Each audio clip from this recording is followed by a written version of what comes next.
Dear students, today we will see what is potential difference. So, potential difference is work done per unit charge in bringing the charge from one point to the another against electrostatic force. It means what you have seen in potential is defined as the work done per unit charge in bringing the charge from infinity to a point against electrostatic force. And in the definition of potential difference, the work done per unit charge is bringing the charge from one point to the another against the electrostatical force. Here we are not talking about the term infinity. Here we will concentrate potential difference means one point to the another. ठीक है, work done per unit charge in bringing the charge from one point to the another against electrostatical force. Suppose this is electric field, this is the electrical field, this is the direction of electrical field, and we have placed some charge which is at point B. So the direction of electric field is along right side. Now if we want to move this charge towards left, so we have to do some work against electric field or electrical force. So that work, what will do the work, that work per unit charge is termed as potential difference. Okay, so we have discussed earlier things also, that the potential difference, that the potential energy is the what we have work that is stored in terms of potential energy. Okay, अब देखिए, जैसे इसको यहाँ पे मैंने इसको छोड़ दिया, यहाँ से मैंने लाया इसको यहाँ तक पॉइंट ए तक, तो पॉइंट ए तक आने के बाद अगर हम इसको यहाँ से छोड़ देंगे तो ये फिर से अपनी इसी पोजीशन पे चला जाएगा। क्यों जा रहा है? क्योंकि यहाँ से आप यहाँ तक लाएँ तो जो आपने जो भी वर्क डन किया है वो वर्क डन स्टोर हो रहा है पोटेंशियल एनर्जी में। पोटेंशियल एनर्जी की वजह से इसमें काइनेटिक एनर्जी आ जाती है। तो ये सारी चीज़ें डिस्कस हो चुकी हैं। अब यहाँ पे जो डिफरेंस है, जो पोटेंशियल डिफरेंस है, उसका ये मीनिंग है कि from one point two another. ठीक है, work done in bringing the unit positive charge from one point to another. There is no term of infinity. Okay, clear? Now the mathematical expression for potential difference. So here suppose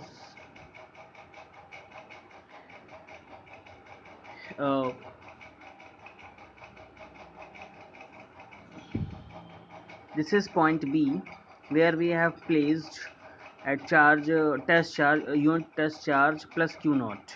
Okay, at point B we have placed plus Q naught charge, that is test charge, and we have to move this test charge to point A. Okay, and we have to calculate the potential difference at point A and point B, and O is and this is our origin, or at our origin there is a plus Q charge, that is source charge is placed. Okay, अब क्या होगा कि B पे अभी plus Q not रखा हुआ है, तो B पे प्लस Q नॉट अगर रखा हुआ है, अच्छा एक चीज़ और, A से प्लस Q तक की जो डिस्टेंस है वो RA है। ठीक है, B से प्लस Q तक की डिस्टेंस RB है, ये RA है, ये RB है, और A और B के बीच में मैंने कोई एलिमेंट DX लिया हुआ है, एक स्मॉल एलिमेंट DX लिया हुआ है। ठीक है, और प्लस क्यू से डी एक्स तक की जो डिस्टेंस है वो स्मॉल एक्स है। क्लियर। और ये जो एक्स है ये वेरिएबल है। अगर देखो अगर ये बी पे है तो ये एक्स यहाँ तक है, अगर ये ए पे है तो एक्स यहाँ तक है। बस समझ में आ गई, मतलब एक्स वेरिएबल है। ठीक है, एक्स वेरिएबल है। क्लियर हो गई बात। ठीक। अब देखो, तो मैंने आपको ये बोला अगर आप यहाँ पे जब प्लस बी पे अगर आप प्लस क्यू नॉट चार्ज को रखते हो तो इसकी वजह से इस पे जो फोर्स लगेगा वो इधर की तरफ लगेगा। बी पे जब बी पे इलेक्ट्रिक फील्ड की वजह से फोर्स लगेगा उसकी डायरेक्शन इधर की तरफ होगी। और आप इसको लेके कहाँ जा रहे हो, डब्लू, इसको डी एक्स को कहाँ, मतलब इसको मूव कहाँ करा रहे हो, जिसका डिस्प्लेसमेंट है आप किधर की तरफ करा रहे हो, लेफ्ट की तरफ। तो एफ डॉट डी एक्स यही तो वर्क होता है। ठीक है, एफ डॉट डी एक्स। अब हमको फाइंड करना है angle between F and D X. तो एफ आपका राइट में है due to electrical field, electrical force. F क्या है, एफ आपका राइट है। और डी एक्स आप जो है वर्क डन बाय एजेंट। तो डी एक्स जो आप कहाँ पे लेके जा रहे हो, इसको आप लेफ्ट लेके जा रहे हो। तो angle between F and D x is 180 degree. के बीच का एंगल कितना है, 180 डिग्री। तो कॉस 180 क्या हो जाएगा, कॉस इनके बीच का एंगल क्या है, जैसे एफ, अब डब्ल्यू का फॉर्मूला क्या होता है, W equal to F dot D X. W होता है एफ डॉट डी एक्स। तो ये हो जाएगा W equal to F D X cos 180, और कॉस 180 होता है -1। तो डब्ल्यू इक्वल टू हो जाएगा minus of F D x, minus of F D X. Clear. ये तो यहाँ तक की बात हो गई। अब देखो जो प्लस क्यू नॉट चार्ज है वो आपका प्लेस्ड कहाँ पे है, वो आपका इलेक्ट्रिकल फील्ड में प्लेस्ड है। तो मैंने आपको ये बताया, if any charge is placed in the electrical field then the force will act on it, that is electrical force, then F is equal to Q naught into E, है ना। तो ये जो इलेक्ट्रिकल फोर्स होगा इसकी value क्या होगी, Q naught into E if any charge is placed in the electrical field E। तो ये प्लस, ये जो प्लस Q naught है ये इस यहाँ प्लेस्ड है। ठीक है, तो आप क्या इस पर जो फोर्स लगेगा Q naught E लगेगा। क्लियर। तो आप F, अब यहाँ तक आपका एक्सप्रेशन आ गया था, D W equal to F D X हो गया था। ठीक है, तो एफ की वैल्यू आप पुट कर दोगे ई क्यू नॉट। तो डी डब्ल्यू इक्वल टू हो जाएगा minus E Q not D x, क्योंकि कॉस 180 इक्वल टू -1। यहाँ तक क्लियर हो गया। अब देखो डी वी इक्वल टू क्या होता है, डी वी इक्वल टू होगा D W upon Q naught. ऐसे V W equal to V Q होता है, या V equal to W upon Q होता है। इन लास्ट टर्न पे पढ़ चुके हैं, V equal to W upon Q not.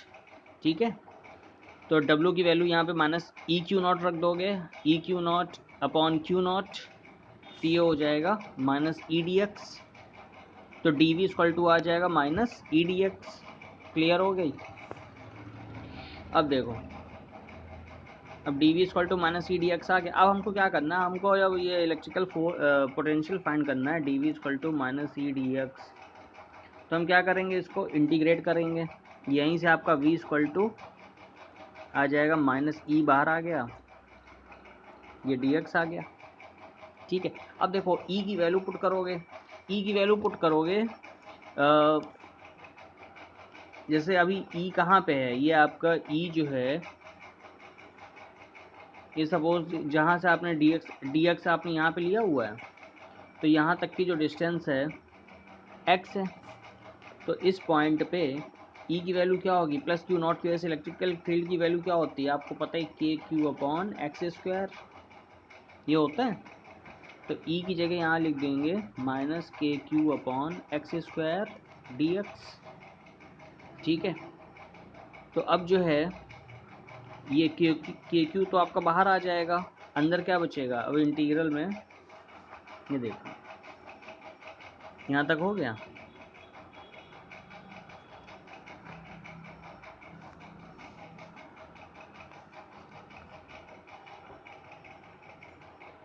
ये आपने ये वैल्यू पुट कर दोगे यहाँ पे। अच्छा, लिमिट जो लगेगी आर बी से आर ए, क्योंकि हम क्या कर रहे हैं, हम ये आर बी है यहाँ से यहाँ तक प्लस क्यू से, इधर आर बी है टोटल, तो हम आ कहाँ रहे हैं, हम यहाँ तक आ रहे हैं, तो यहाँ तक क्या है आर ए है, तो हम यहाँ से यहाँ तक आ रहे हैं, तो यानी कि जो हम टोटल डिस्टेंस चल रहे हैं वो आर बी से लेकर के आर ए तक आ रहे हैं। ठीक है, और मेज़र कहाँ से कर रहे हैं, प्लस क्यू से कर रहे हैं, तो आर बी से आर ए जो लिमिट लग जाएगी वो आर बी से आर ए की लग जाएगी। ठीक, अब देखो, तो ये आपका हो गया, इसमें ये वाला एक्सप्रेशन क्लियर हो गया। तो R B to R A minus K Q upon X square D X, अब के क्यू बाहर आ गया, कॉमन कांस्टेंट है, R B to R A one upon X square D X. अब इसका जो इंटीग्रेशन होता है one, integral one upon X square D X का होता है माइनस वन अपॉन एक्स। ठीक है, और यहाँ भी देखो माइनस साइन लगा हुआ है, तो ये माइनस माइनस प्लस हो जाएगा, तो V equal to K Q into one upon X R A to R B.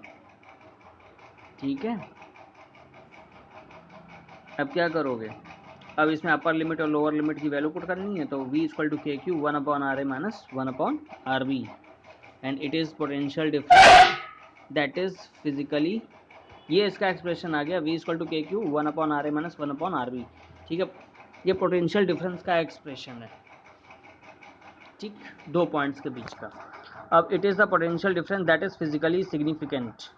ठीक, वर्क डन इक्वल टू क्या होता है, पोटेंशियल डिफरेंस होता है, work done equal to V A minus V B, मतलब दो पॉइंट्स के बीच का जो डिफरेंस है पोटेंशियल का, दो पॉइंट्स के बीच के पोटेंशियल का ये डिफरेंस है, ये पोटेंशियल डिफरेंस है।